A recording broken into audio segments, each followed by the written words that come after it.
My dad would never lie to me, so when he told me this story, I knew he wasn't blowing smoke up my ass. It's sort of long, but I know it will keep your interest. My dad was in college at the time of this story, Wabash College in Crawfordsville, Indiana. There was a party at his frat house the night this all happened, and Dad wanted to take his girlfriend on a date before they went to the party. He decided they would go canoeing on a local river that circled a small state park. It was one of those crummy days where it was much darker outside than usual because of heavy overcast. They rented the canoe and started down the river. It began to storm fairly significantly, and they ended up crashing into a pile of rocks.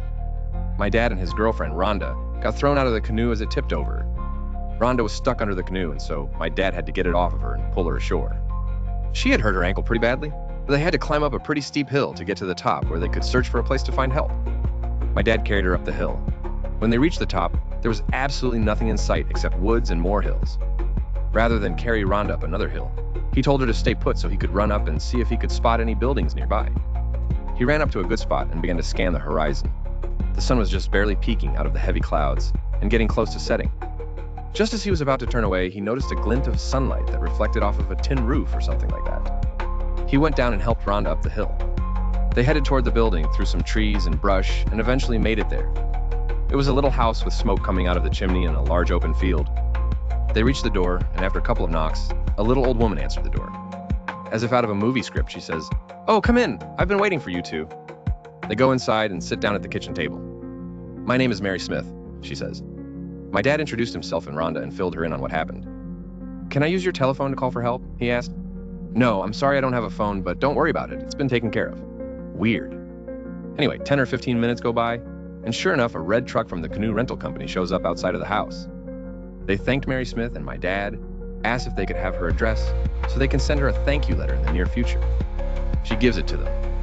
Sometime during that next week, my dad decided to send Mary Smith a quick letter of thanks for helping them.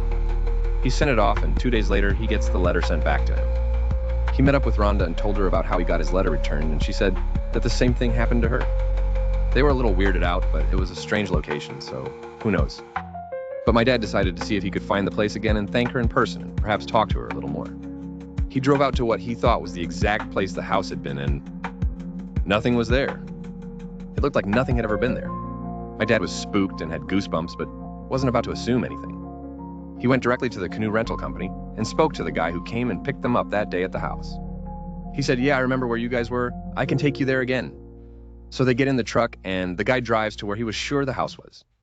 Nothing was there. The driver drove to the same spot my dad had. At this time, he's really freaked out, and so was the driver. He said he was certain that's where he had picked them up, but there was no house there.